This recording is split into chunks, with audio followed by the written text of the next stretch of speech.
Les amis, je vous propose quelque chose concernant le 10 septembre. On a quelqu'un qui a fait les gilets jaunes, qui vous prévient de ce qui risque de se passer, surtout à ceux qui voudraient se surmédiatiser par rapport à ça. Alors je rappelle que les médias sont actuellement en panique totale, les politiques sont en panique totale parce que personne veut leur répondre.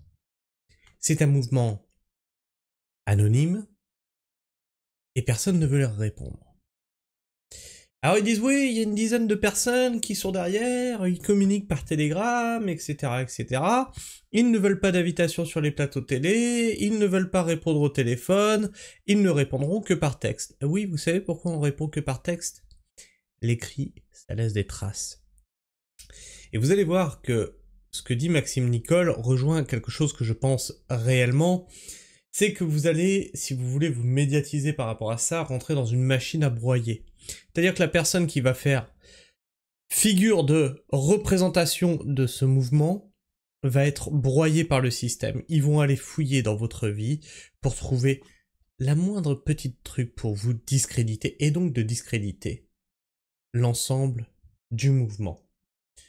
On va faire le tour de tout ça. La vidéo est un petit peu longue, mais je trouve qu'il n'y a absolument rien à jeter dans ce que Maxime Nicole dit. Vous avez le son.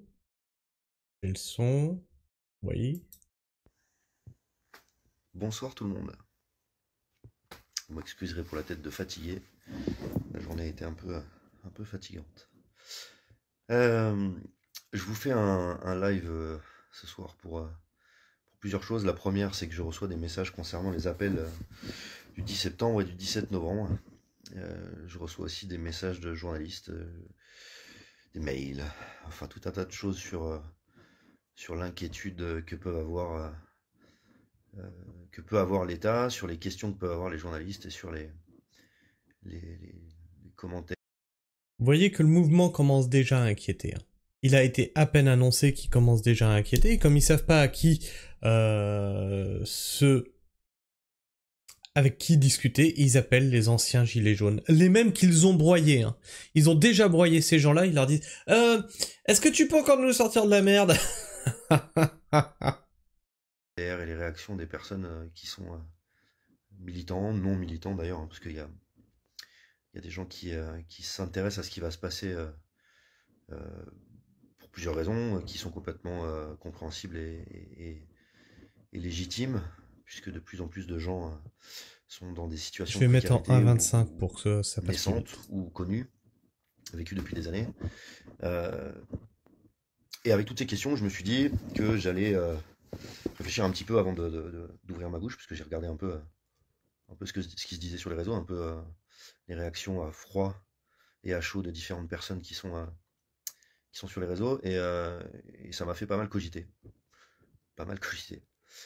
Et je me suis dit que j'allais faire un live là-dessus, pour non pas donner un avis sur ce qui est possible, pas possible, mais pour donner un ressenti et donner un espèce de, comment je pourrais dire ça, retour d'expérience sur, premièrement, ce qu'est le fait d'être médiatisé dans un mouvement populaire. Donc ce message va s'adresser tout d'abord à potentiellement toutes les personnes qui seront, par région, par département ou au niveau national, mis en avant par des algorithmes Facebook, par des algorithmes Instagram, enfin par des algorithmes de GAFAM, et qui se feront récupérer par les médias pour être pêchés comme ça et mis en avant pour avoir des réponses à des questions qui concernent l'environnement. Alors, je rappelle ici, on fait de la news, on fait de l'actu. Aussi bien que j'ai documenté le mouvement des agriculteurs, les 2 révoltes qu'il y a eu, je documenterai ce mouvement-là. C'est tout. Je fais le boulot que les médias ne font pas. Je montre ce que les médias ne montrent pas. L'ensemble des personnes qui sont touchées ou qui seront mobilisées par ces 2 dates, et peut-être bien d'autres. Premier conseil que je peux vous donner, personnes qui s'impliqueront comme ça de façon médiatique, vous n'êtes absolument pas prêt à perdre ce que vous allez perdre en faisant ça. Je m'explique. Vous allez, pour ceux qui vont être approchés par des journalistes, être approchés par des gens qui sont choisis parce qu'ils sont agréables, gentils, avenants, paraissant en pâte. Et donc vous allez d'abord discuter avec des gens qui vous paraissent être des copains, des amis, venant de médias mainstream en tout cas. Et le premier conseil que je peux vous donner, c'est ces gens-là ne sont pas vos amis. Non seulement ils ne le sont pas, mais ils ne le seront jamais. Ces gens sont Ah, payés par clairement des pas, non. milliardaires ou des millionnaires proches du pouvoir politique, euh, qui est en place ou pas, hein, proches de représentants politiques. Et ces gens-là, en essayant de lier un lien humain avec vous, vont décortiquer votre vie de manière à trouver la faille qui publiquement fera que votre discours ou votre personne sera rendue non crédible pour parler de sujets qui sont légitimes et bien plus importants que l'individu qui sera visé. Donc, premier conseil. Et ça sert à rien de dire oui, mais si je vais sur CNews. Non. CNews, BFM, tout ça, ça marche avec le système. Quoi que vous en pensiez, ils sont dans le système. Il n'y a pas à pactiser avec des journalopes. Surtout pas.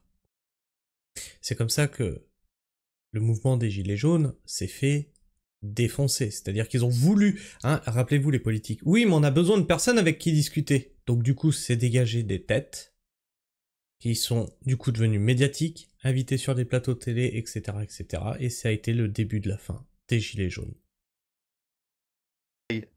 Éloignez-vous des médias le plus possible. Dès qu'un journaliste vous envoie un message, un mail, une demande d'interview, etc., tant que vous n'avez pas mis les pieds dans cette médiatisation et cette perte d'anonymat, le conseil que je peux vous donner, c'est ne le faites pas. Parce que ça vous coûte très cher. C'est la première facture à payer, ça. La deuxième facture à payer, c'est les politiques, peu importe lesquels, hein, de petits partis, de moyens partis, de droite, de gauche, et les têtes de syndicats ne sont pas vos amis. Ils seront jamais vos amis non plus, même si vous tombez sur un politicien qui vous paraît proche du peuple, qui n'étant pas élu se promène partout sur le territoire pour essayer de discuter avec des gens qui eux font partie de la population et qui cravachent tous les jours pour essayer de sortir de leur situation compliquée, que ce soit des gens qui travaillent ou des gens qui ne travaillent pas mais qui cherchent. Et là, c'est pareil, hein. Quel que soit le politique. Me dites pas, oui, mais il y a Asselineau, oui, mais il y a machin.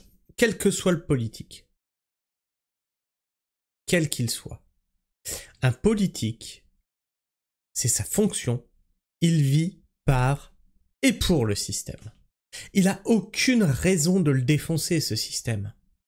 C'est par lui qu'il subsiste. Une solution pour sortir de leur précarité. Ces gens-là ne sont pas vos amis. Ces gens-là sont doués de parole. Quand je dis doués de parole, c'est ont la capacité de manier différentes rhétoriques de façon à être capables de paraître sympathiques, de paraître empathes aussi. Mais ces gens-là ne sont rien d'autre que carriéristes et opportunistes. À partir du moment où vous vous rapprocherez d'un parti politique ou d'un membre d'un parti politique, sachez que dès que vous mangez à la gamelle, la facture derrière, vous n'avez aucune idée de ce que ça va vous coûter. Et dès que vous... Ou alors, tu le fais sciemment et tu es capable de vendre père et mère. On en a vu des comme ça hein, dans les Gilets jaunes. Hein. On en voit encore d'ailleurs. Vous avez mis le pied là-dedans, vous ne pouvez plus en sortir. J'ai été approché par des partis politiques quand j'étais médiatiquement impliqué dans le mouvement des Gilets jaunes. J'ai toujours refusé soit de prendre un poste qu'on m'avait proposé, comme Joachim Sonforger à l'époque, qui créait un parti pour les européennes, comme d'autres, parce que tous ceux qui ont essayé de le faire, aujourd'hui s'en mordent les doigts. Et les têtes de syndicats, pour terminer, parce que les responsables syndicaux, par définition, négocient avec les politiques. Et alors c'est là où justement j'ai une toute petite divergence avec toi, c'est que c'est même pas qu'ils négocient avec les politiques, c'est qu'ils sont impliqués en politique. Ils sont clairement impliqués en politique. Je le sais pour avoir traversé des syndicats et qui nous invitaient fortement à voter pour tel ou tel parti politique. Que j'envoyais chier d'ailleurs parce qu'on a notre libre choix.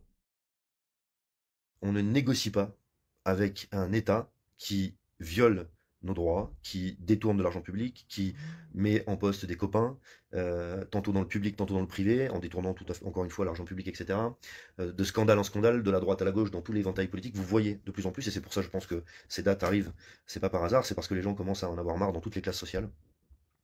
Donc les médias, les politiques et les syndicats, les têtes de syndicats ne sont pas vos amis. Je pense que beaucoup de syndiqués s'en sont rendus compte depuis le mouvement des Gilets jaunes.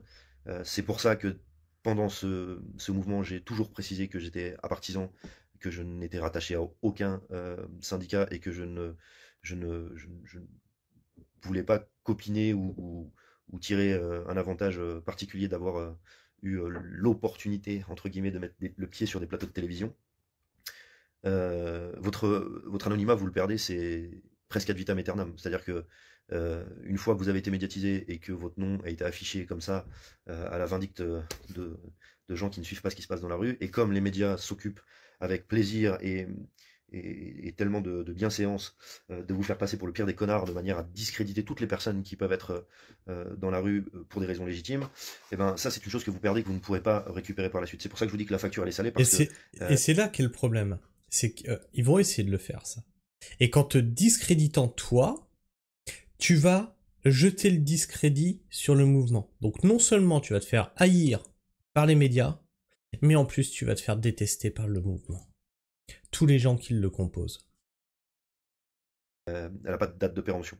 Et on se rend pas compte à quel point ça peut coûter.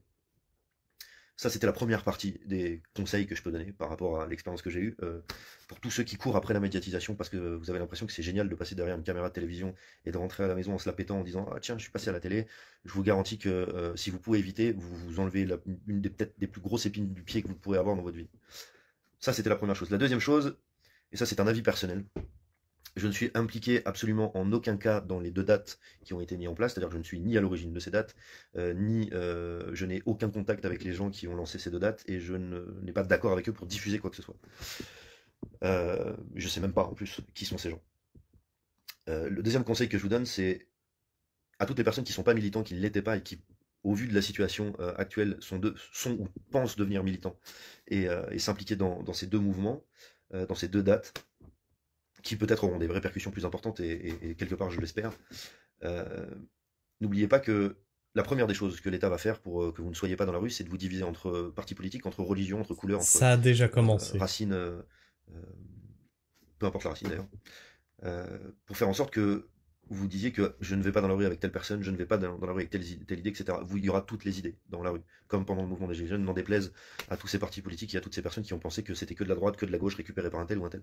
Les gens qui étaient dans la rue, et pour le savoir, il faut avoir été en manifestation, donc toutes les personnes qui ont juste allumé leur télé ne le sauront pas, malheureusement, mais toutes celles et ceux qui ont été en manifestation savent qu'il y avait tout le monde. Et que c'est ça qui est important si on veut changer les choses. C'est qu'on soit tous ensemble, peu importe nos divergences d'opinion, peu importe nos différences de revenus, de classe sociale, peu importe en fait nos différences. Il faut s'accorder sur une chose. Soit on cherche à devenir des héros en montrant sa tronche à la télé et en pensant que ça va changer notre vie, et en pensant qu'on va peut-être avoir un jour notre nom dans un bouquin ou écrit sur une stèle, et dans ce cas-là, vous avez tout faux, complètement tout faux. Soit vous avez un objectif commun avec des gens qui en ont plein le cul, et vous faites ça pour votre avenir et pas pour celui du voisin. Et le voisin fait ça pour son avenir et pas pour le vôtre. Et tous les deux. Donc là, c'est pareil, hein, tous ceux qui pensent récupérer le mouvement pour essayer de se médiatiser, à dégager. Hein. C'est à dégager ce genre de truc-là. Hein. Vous faites ça ensemble, ce qui fait que de toute façon, votre avenir changera, lui comme vous. C'est ça qui est le plus important. C'est que ces gens-là, quand il s'agit de nous la mettre à l'envers, ils sont capables de se mettre tous ensemble. Ils sont capables de faire des alliances, ils sont capables de faire... À partir du moment où c'est pour sauver leur cul, ils sont capables de renier jusqu'au moindre de leurs principes, tout ça pour garder un poste, et surtout ne pas finir en prison, parce qu'il suffirait quand même... Enfin, il s'agirait sûrement pas d'avoir fait toute une carrière politique pour finir en prison, et être pris la main dans le sac à avoir détourné de l'argent, acheté des kilos de coke, violé des enfants, ou je sais quoi encore comme horreur. Donc la deuxième des choses que j'avais à vous dire, avec le recul de ces quelques années de militantisme médiatique, l'État va tout faire pour que vous vous battiez face à une police, pour que cette police, par obéissance à des ordres, fasse que ça dégénère, et que des caméras de médias montrent que le peuple brûle des poubelles, casse des vitrines, etc. Sans expliquer une seule seconde le pourquoi du comment. Le fameux, on n'a pas les images, on n'a pas le avant. Je vous garantis que pour avoir fait des manifestations, et je pense que toutes les personnes dans ce live qui ont déjà fait des manifestations savent très bien comment ça se passe, vous ne trouverez pas de policiers gentils en manifestation. Les policiers gentils, ils sont pas en manifestation, ils refusent de les faire. Les policiers gentils, ils démissionnent parce qu'ils se rendent compte à quel point les ordres sont dégueulasses. Les policiers gentils, il y en a qui se suicident parce que leur hiérarchie n'ont rien à foutre de leur gueule et il n'y a aucun suivi. Les policiers gentils, ils sont dans des bureaux à essayer de faire en sorte que certaines procédures, comme certains officiers de police judiciaire pendant le mouvement des Gilets jaunes, n'aboutissent pas parce qu'ils sont avec vous, et certains policiers qui sont en manifestation et qui sont des bons policiers, effectivement, sont en civil, manifestent le plus discrètement possible pour pas se faire emmerder derrière, etc. Mais tous ceux que vous verrez avec des casques et des boucliers, que vous soyez une femme, que vous soyez un homme, que vous soyez jeune, que vous soyez âgé, vous vous ferez défoncer la gueule de la même manière. Vous aurez le même risque que n'importe qui, que vous payez vos impôts, que vous soyez blanc, que vous soyez noir, que vous soyez, peu importe vos origines, vous vous ferez défoncer au coup de sifflet, je vous le dis. Et ça, c'est utile pour le gouvernement, parce que tant qu'on se bat contre des boucliers et des flics, ça leur fait des belles images, et ça permet de justifier devant tout, enfin, à tous ceux qui regardent une télévision sans sortir de chez eux, le matraquer. C'est intéressant ce qu'il dit, hein. Ça leur fait des belles images au gouvernement.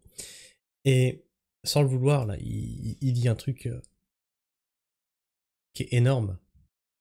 Les médias et le gouvernement, c'est la même chose. Le gouvernement passe les lois et les médias façonnent l'opinion publique. C'est aussi simple que ça. La violence, etc. Je sais que des gens vont répondre, on le sait, oui, vous avez fait des manifestations, mais ce message et cette vidéo ne s'adresse pas à vous. Elle s'adresse aux personnes qui n'ont jamais manifesté, et qui ont vu ces deux dates et qui en ont plein le cul et qui veulent aller dans la rue. Les médias nous ont fait passer pour des gens violents, casseurs, racistes, homophobes, sexistes. Vous y passerez aussi à la télévision le mouvement qui va naître, qui sera peut-être l'acte 2 des Gilets jaunes, le vrai acte 2 des Gilets jaunes, mais qui ne sera pas Gilets jaunes.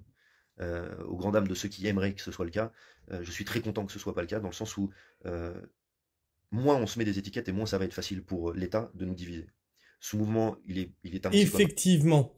Et ça, c'est un truc que je vous dis régulièrement dans les commentaires. Vous aimez bien mettre les gens dans des petites cases.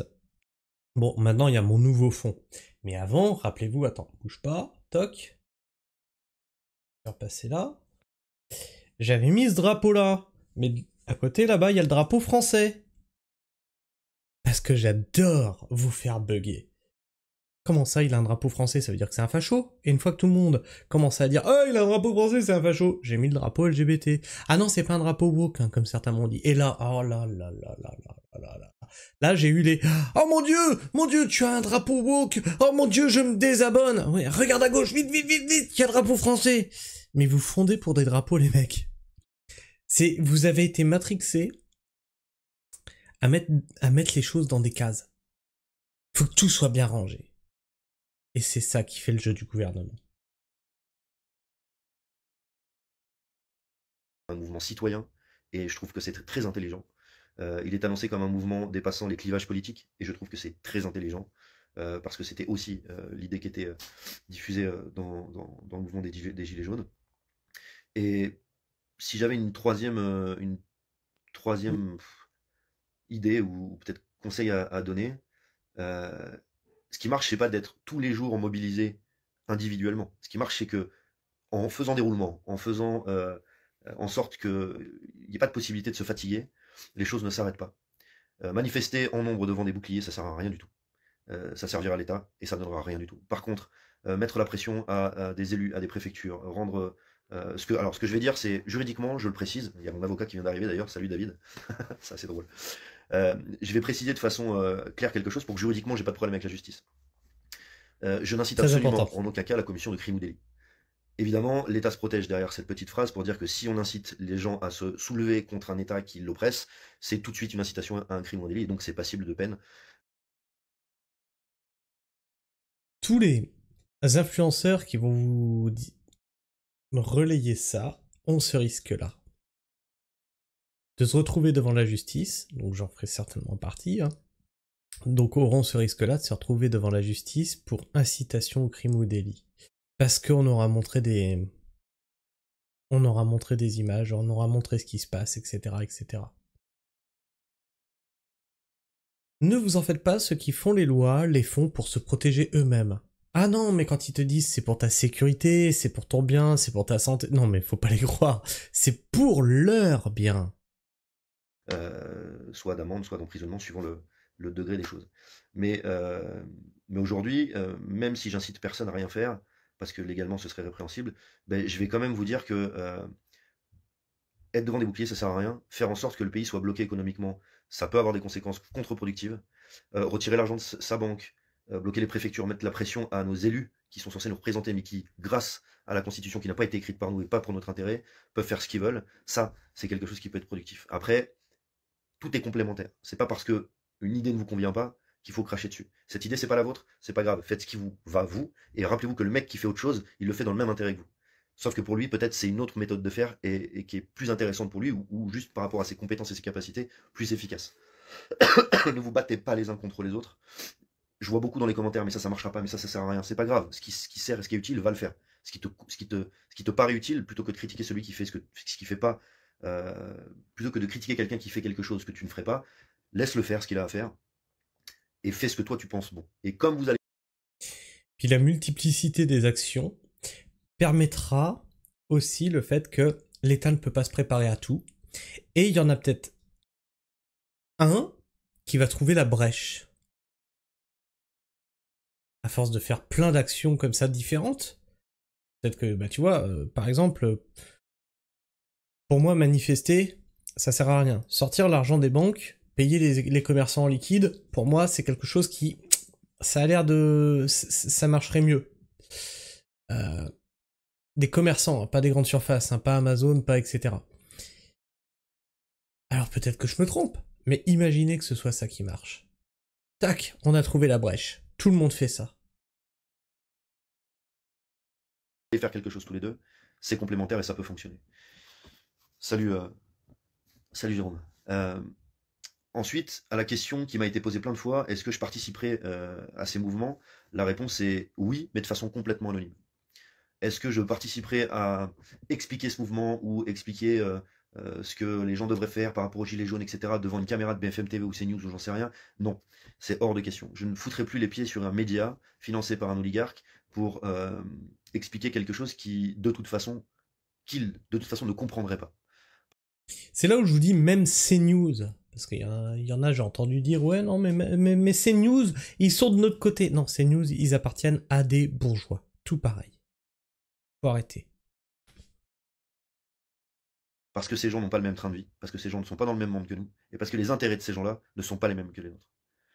Donc, de tout mon cœur, j'espère que cet acte 2, peut-être cet acte 1 du changement, hein, sera un réveil citoyen et un réveil ferme et définitif, motivé par des besoins et des envies qui sont légitimes, c'est-à-dire le droit de vivre dignement, le droit de mettre fin à la corruption d'État et le droit de faire en sorte que les gens qui nous ont pris pour des cons, qui augmentent notre dette comme si c'était la roulette russe et qui font absolument ce qu'ils veulent de nos vies, finissent en prison, condamnés avec des peines exemplaires, pour montrer une fois pour toutes que dans des pays comme le nôtre, ben, le peuple ne se laisse pas faire. Voilà. Donc, vous penserez ce que vous voulez de ce live. Je sais qu'il est peut-être un peu brouillon, un peu fouillé, que c'est pas le live qui enchantera tout le monde et que pour certains ça paraîtra soporifique. Pour d'autres, vous ne serez pas d'accord avec ces idées-là et c'est pas grave au final. C'est pas le but de ce live. Le but de ce live, c'était de donner des conseils que je considère avisés, en tout cas que je considère être à donner. J'espère qu'ils serviront à certaines personnes. J'espère que les personnes qui rejoindront les mouvements parce qu'ils en ont marre et qui veulent que ça change euh, verront un changement dans ce monde. J'espère en faire partie et j'espère que je le verrai de mon vivant. Personne n'avait prédit que le mouvement des Gilets jaunes allait arriver. Personne n'avait prédit à quel point ça allait prendre de l'ampleur. Personne ne peut dire si ça va fonctionner ou pas. Tout ce que je sais, c'est que Pour tout vous dire, moi, au tout début des Gilets jaunes, quand ça a été annoncé, je disais, ouais, ça va faire flop. Vous avez vu l'ampleur que ça a pris? on est à une deuxième étape de mouvement populaire qui peut débuter et qui peut-être donnera quelque chose de positif. Je peux pas dire non à ça. Je peux pas dire aux gens qui veulent se remobiliser et qui veulent changer les choses, non les gars, c'est de la merde, vous aviez qu'à être là hier. Bah, hier vous étiez pas là. Ben là, pourquoi pas? Pourquoi pas? Pourquoi ça pourrait pas fonctionner? Il y a que celui qui essaye pas qui peut pas savoir, qui saura pas. Donc si vous n'avez jamais été mobilisé, si vous avez regardé le mouvement des Gilets jaunes de façon extérieure, si vous avez trouvé que ce mouvement était catégorisé, posez-vous des questions sur comment est traitée l'information, et de toute façon, si vous êtes mobilisé, vous allez vite le comprendre. Posez-vous des questions concernant qui sont les personnes qui ont un intérêt à ce que les gens restent chez eux. Vous verrez, vous aurez vite les réponses à ce genre de questions. Et pour ceux qui pensent qu'on est encore dans un état de droit, qui prend soin de ses citoyens et qui vous accueillera, et qui accueillera votre parole avec bienveillance et une écoute démocratique, vous comprendrez très vite à quel point la démocratie, ça fait longtemps qu'elle n'existe plus dans les Hauts-de-France. Voilà, la démocratie n'existe plus. Merci, Maxime Nichols. On est en démocrature, voire en début de dictature. Vous en penserez ce que vous voulez, mais on est clairement en dictature.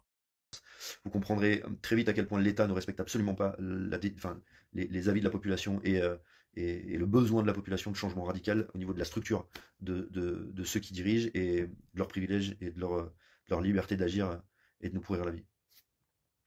J'ai fini. J'avais pas grand chose à dire de plus. En toute humilité, c'est juste une pensée. C'est pas une. Enfin, j'ai pas la prétention de dire que ce que je viens de dire, c'est le truc le plus intéressant qu'il y a à dire ou que ce soit le truc le plus logique. Mais moi, ça me paraît logique. Et il fallait que je le fasse parce que tout ce que j'ai fait pendant le mouvement des Gilets jaunes, j'ai aucun regret d'avoir été dans la rue, d'avoir lutté, d'avoir fait en sorte que des informations soient diffusées. J'y ai perdu, oui, mais j'y ai aussi gagné humainement et je suis en accord avec ce que je pense. Donc ça me va très bien. Et je pense que voir arriver une deuxième opportunité de faire changer les choses et être juste là en train de dire ouais mais les gars, fallait être là, ouais mais les gars, fallait vous bouger le cul, nous on a assez pris.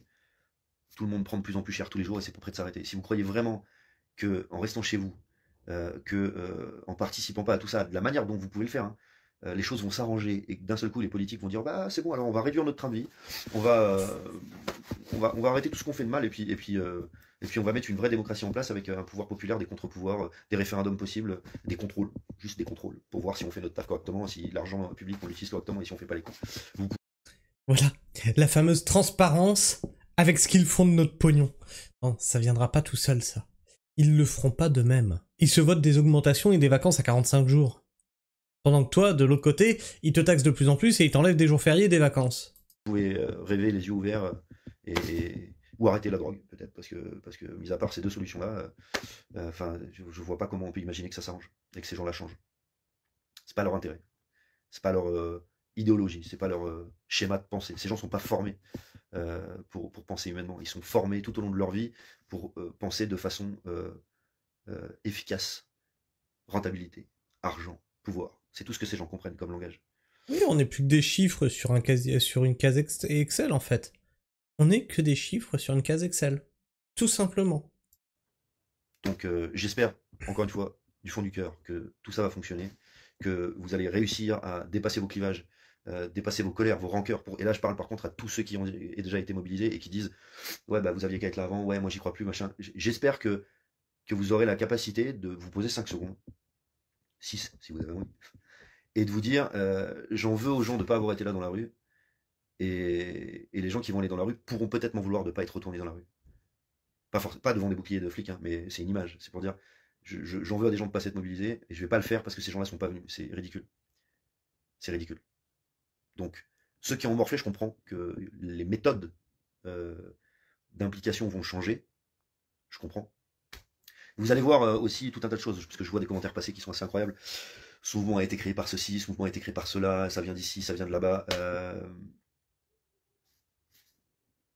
Ouais. Est-ce qu'on en a vraiment quelque chose à foutre d'où ça vient? À partir du moment où les gens en ont plein le cul, si ça vient du voisin, si ça vient du mec de droite ou du mec de gauche, qu'est-ce que j'en ai à foutre? En vrai, moi, je parle pour moi. Hein. Tant que ça réunit suffisamment de personnes pour que les choses bougent, où est le putain de problème en fait? À tous ceux qui perdent du temps à dire moi j'y vais pas par ceci, mais qu'est-ce que ça peut vous foutre de savoir si. D'ailleurs, à quel moment dans votre tête vous dites je sais que ça va pas marcher, vous avez une boule qui vous permet de lire l'avenir. Et parce que moi j'avais pas vu le mouvement des gilets jaunes venir, ça fait des années que je gueulais tout seul dans mon coin, et en gueulant tout seul dans mon coin, de toute façon les gens sont tellement cons qu'ils bougent jamais leur cul. Et j'ai vécu des manifestations de malades avec des gens, des dizaines de milliers de personnes. J'aurais jamais pensé ça, j'aurais jamais pensé vivre ça de ma vie. Donc ne jamais dire jamais. Vous savez, j'en suis un peu là. Enfin, J'avais fait les gilets jaunes sur un péage. Et cette chaîne, elle est née de ça, en fait. C'est j'en ai marre. J'en ai marre. Je veux dire, j'en suis à ce qu'il vient de dire. Je gueule dans mon coin, je vois que rien ne bouge, tout s'accélère. Et cette chaîne, au début, je l'ai fait comme un exutoire, en fait. J'avais besoin de dire ce que j'avais à dire. Peu importe comment c'est pris en face. J'ai besoin de le dire. Et de fil en aiguille, je me suis retrouvé avec des gens qui pensent comme moi, qui se sont mis à me suivre, etc., etc. On n'est pas tout seul en vrai. On pense être tout seul parce que l'État a fait en sorte de nous isoler, de nous faire nous comparer et donc être en compétition les uns avec les autres. Et donc le soir, on rentre et on est tout seul, à gueuler devant les infos, à gueuler devant la télé, à gueuler devant YouTube quand tu regardes un truc d'info. Tu as l'impression d'être tout seul, mais en fait, on est des millions à gueuler. Tout seul. Et peut-être tant que les millions se rassemblent. Sur ce, moi je sais pas ce que vous pensez de tout ça. N'hésitez pas à me dire ce que vous en pensez dans l'espace commentaire, à me partager votre avis, votre opinion, à vous abonner, si vous êtes encore là en fin de vidéo bien sûr, et à partager cette vidéo. C'est quand même un ancien gilet jaune qui vous explique que si vous voulez briller dans ce mouvement, le système va vous broyer, vous met en garde, il y a des façons de faire, etc. Du système. Hein. Après, chaque action, vous mènerez les actions que vous voulez. Il vous a juste mis en garde sur le système, comment il fonctionne. Hein. Il l'a vécu, il l'a subi. Je pense que son avis est intéressant. Et bien sûr, tu peux liker cette vidéo, lui permettra d'être plus présente dans les algorithmes de YouTube. Et quand je vois tout ça, moi, vos likes, vos partages, vos abonnements, eh bien ça m'encourage à continuer le travail d'information que je fais sur cette chaîne. Sur ce, moi je vous fais la bise, prenez soin du sol bien entendu, et restez pragmatiques. Ciao.